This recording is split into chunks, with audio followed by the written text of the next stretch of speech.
Welcome to Hope Connection. We are so glad that you have joined us today. I'm really excited about this guest. I mean, I guess I'm excited about all our guests, but I'm really excited to have you today because I personally got to experience and see your testimony that we're going to talk about today. This is Bob Richardson. He is one of our members here at Lovers Lane United Methodist Church. And crazy enough, he attends our 8:15 service. And 8:15 on August 22nd of 2022, things changed at our church right in the middle of worship.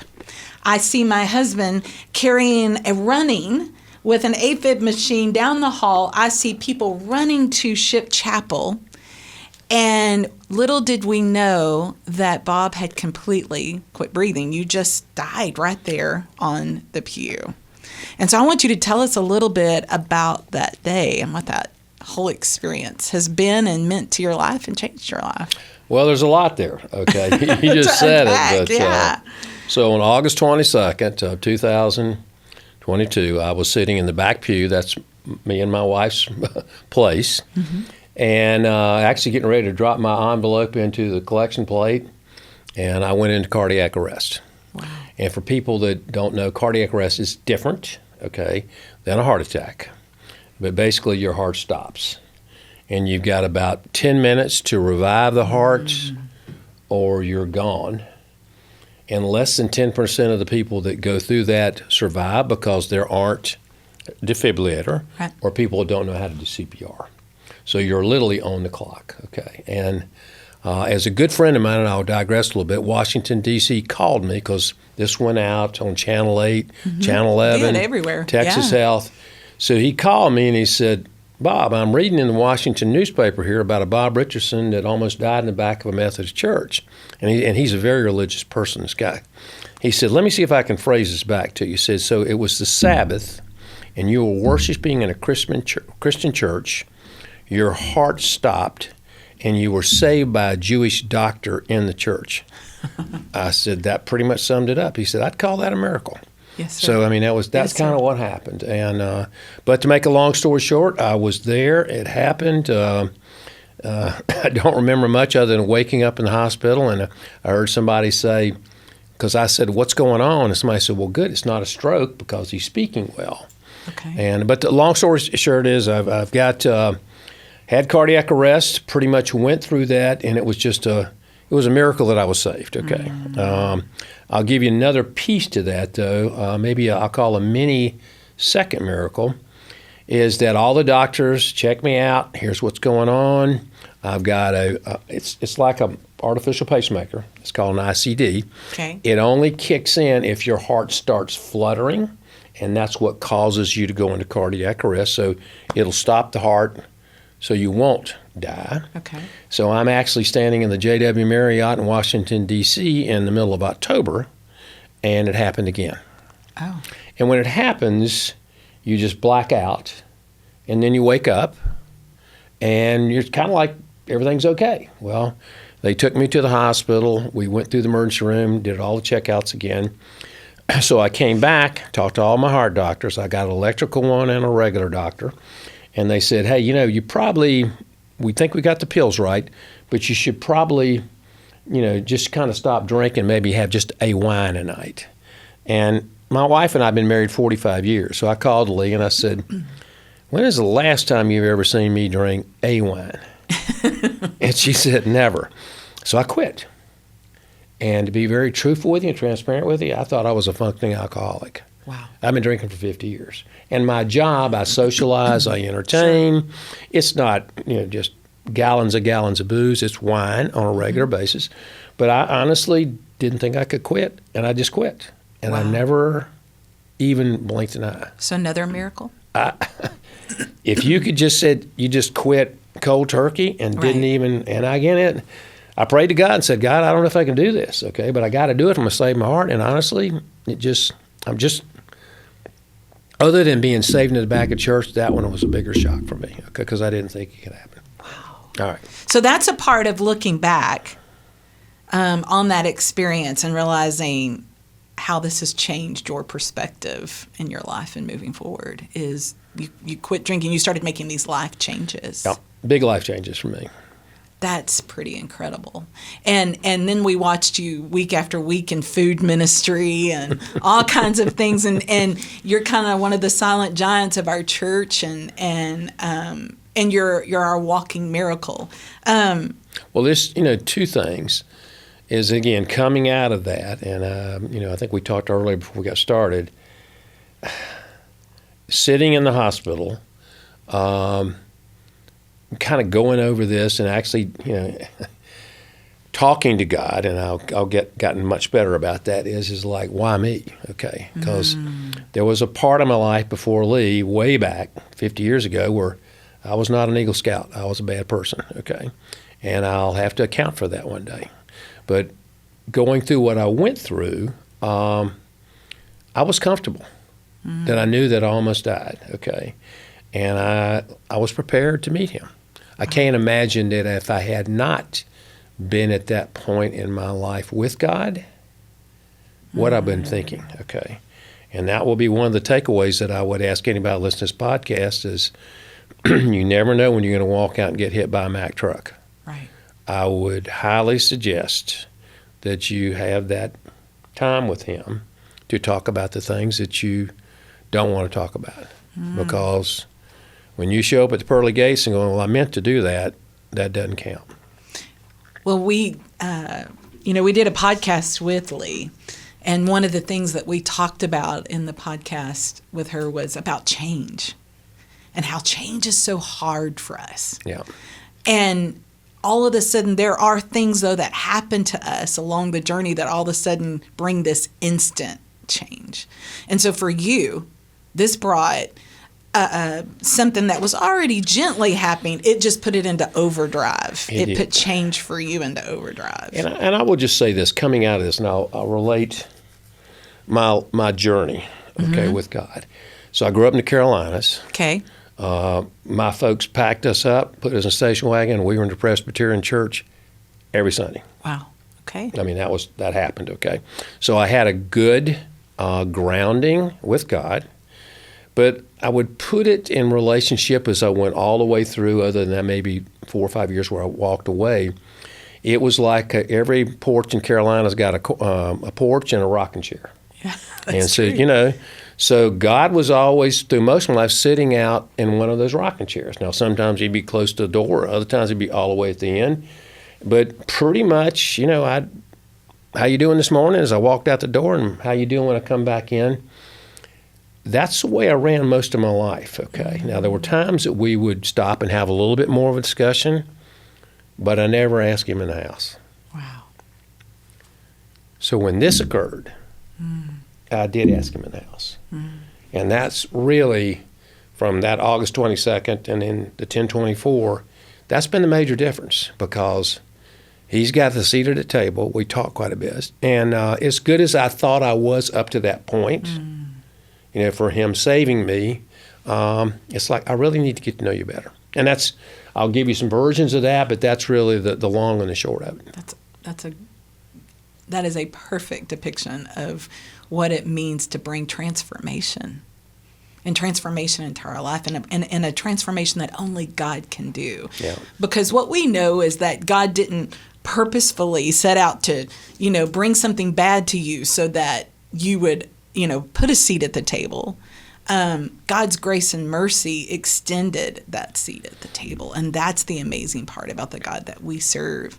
And so, what message or takeaway do you think Hope listeners will gain from hearing your story? Well, one, and I'll get it. Mark Twain's got a great quote. Said, the two most important days of your life, the day you were born and the day you realize why you're born. Now, we're all in different portions of that journey on why and where you think you are. After mine, it was like, I really know. Okay, so then I said, okay, what do I need to do to meet and greet people with my words and my deeds, okay, and get better at this, okay? Because, again, I'm used to talking to people about a lot of things, but, I'm not really schooled that well in the Bible. So for me to come out and just start talking about Proverbs 22, I'm not that well educated, but I need to be. So I started getting more involved with the church a lot, okay? And I got involved with, particularly with the men's groups, with the missions, okay? I'm in 3 men's groups right now.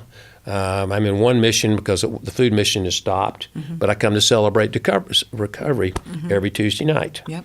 Not necessarily to talk about my bad things, but I do confess, is we have people coming in every Tuesday that, fight the good fight for faith and try to grab hold of eternal life, but they need to be there. Somebody needs to be there to hear them, okay?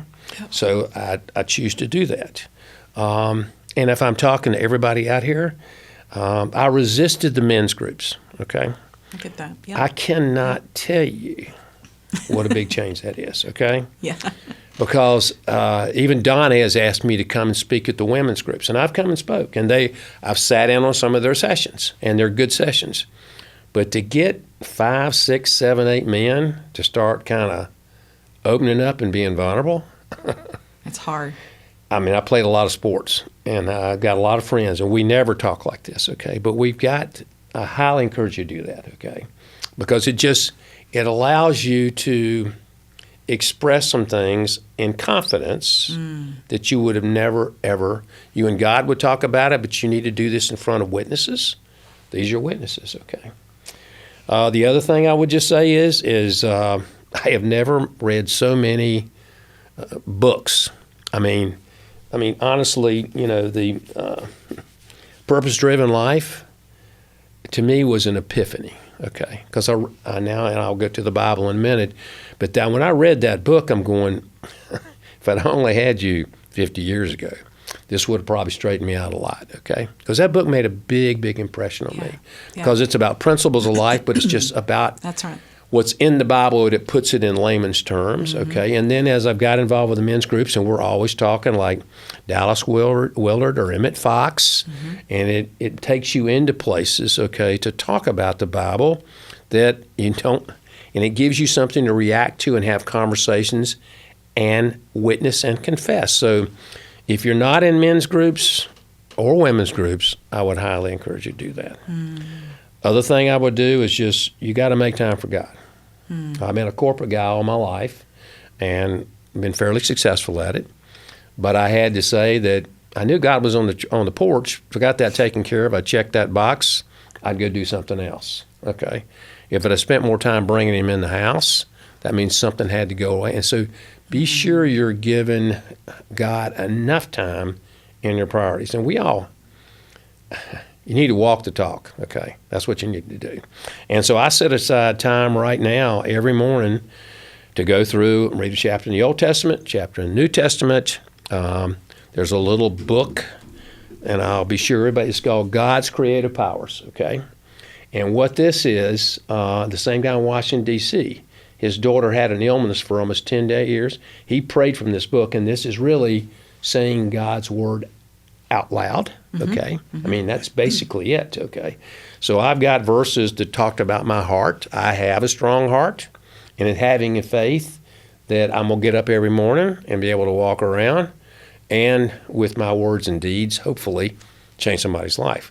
But this is something I didn't even know was there, and that's part of my routine every morning of getting to know God. So those are just some things that I would, as you get through your progression, urge you to start, you don't have to do all of them, you have to do any of them, because everybody's got their own journey. But for Bob, I need regimentation, okay? Yeah. And regimentation is good. And then I'll close on this, and then we can go. The last thing is that Martin Luther King's got a great verse that says, birds may fly over your head, but you own whether they build a nest in your hair. So thoughts, that's a thoughts good one. Can be cripplers. Yeah. Well, I'm good in my heart. I'm good in my heart. But if you have those thoughts, whether it be judgmental, whether it be whatever your addiction is, and that opens up that door, then you're going right down that path again. So controlling those thoughts, okay? And I've really worked hard at being not judgmental. And, of course, when you're in sales, you have to be a little bit more overt. Okay, Yeah. so it's really taught me to 1, 2, 3. Okay, there's probably some goodness in this person. Okay, so we're going to stop and it does. We're not condoning it. Right. Okay, Right. Sure. but I'm not going to just fly up my ladder. So that's a big part of. You've got to get control of your thoughts, or you may be fooling yourself. Does that make sense? Oh, yeah. One of the things I was thinking of as you were saying that is we become what we think we are. Yeah. And part of what I love about our faith is that if we get a glimpse, just a glimpse of seeing ourselves the way that God sees us, that's transformation and that's life-changing for us. And probably in that moment for you are experiencing a glimpse of how God sees you and the amazing person he created you to be in the midst of that. Because we don't have to live in our past anymore. We're not going that way. Well, I took a long time with that, Didi, in the men's group when Phil Meadows was still here. And it's like, I got that stain on my soul from 50 years ago that I can't, I did it, I own it, okay? Mm-hmm. And he said, Bob, it's just stop sweeping. That's the best thing. And it really impacted me because I could not stop sweeping trying to get rid of the dirt. Yeah. So. Yeah. But God says I lost my past when I found the presence of who God is. And that's pretty cool. So how do you think hope has changed from you since that instance? I mean, hope probably looks really different to you today than it did then. So, Didi, I read that, and I'm going, hope is like a goal setter, okay? That's what I want to do. Faith is the substance to get you to the goal. That's right. So it's having faith, okay, that I can achieve that goal, okay? And I'm careful about not praying for everything. I try to keep them, but there's certain things like our little granddaughter has got she's having a hard time articulating her words. Now she's 3 and they're getting better and we've had coaches in, but that's one like, God, I know this is going to happen. This one's going to happen. I've got 2 ladies that I know that got cancer. I'm counting on you, God. It's not, as they say in Chosen, sooner. Soon means a lot of things. But those are ones that I'm banking on, okay? And those are I would call the big 3 that I've got faith that all of it's going to happen, but those are the ones that I know they're going to happen. And we also know that in our faith that if it doesn't happen just exactly the way that we want it, God's still got it. Yeah. And part of that faith journey is knowing that it may not happen the way I want or what my expectations are. But part of my faith says that God is still faithful. There's never failure in faithfulness. And God will continue to work even if it doesn't work out the way that I think it should. Totally agree. And again, it can be, I actually prayed for this. I said, hopefully coming out of this, some people can do a good enough podcast that somebody can maybe take something away from it and do good. Well, we appreciate you sharing with us today. So I got one thing to interrupt. Oh, come on, tell me. So when I was trying to figure out what can you do, and my vet had the greatest saying I've ever seen, okay? Just try to be the person that your dog thinks you are. If you can just do that, I'm serious. Awesome. If you can just do that, then you're well on the path. Try to be the person that your dog thinks you are. Well, now, even cats, they'll wag their tail, but if you just do that, then you're heading in the right direction. That's amazing. Right? I wish I could claim it. That's amazing. Isn't that good? That is so good. Thank you for sharing this with us today. Oh, no, it was great. We're so thankful. We're so thankful that you are okay and that you are here to share your story with us. There's a lot of us that look up to you and Lee and are really, really thankful for you. And so thank you for coming in today and sharing this story. And we pray that this story has been a blessing to you. God works in mysterious ways and in all kinds of ways. And we do ask the question a lot, why? Why did it happen for this person and maybe not that person? And we don't have all of those answers, but our faith tells us that faith is the substance of things hoped for, but yet the evidence of things not seen, and we won't always understand what that means. But we know that God is continuing to work, God is faithful, and God will not let go. Thank you for being with us. Just know that you can find us on all podcast platforms. We look forward to seeing you again. You can also find us on llumc.org. Take care and God bless.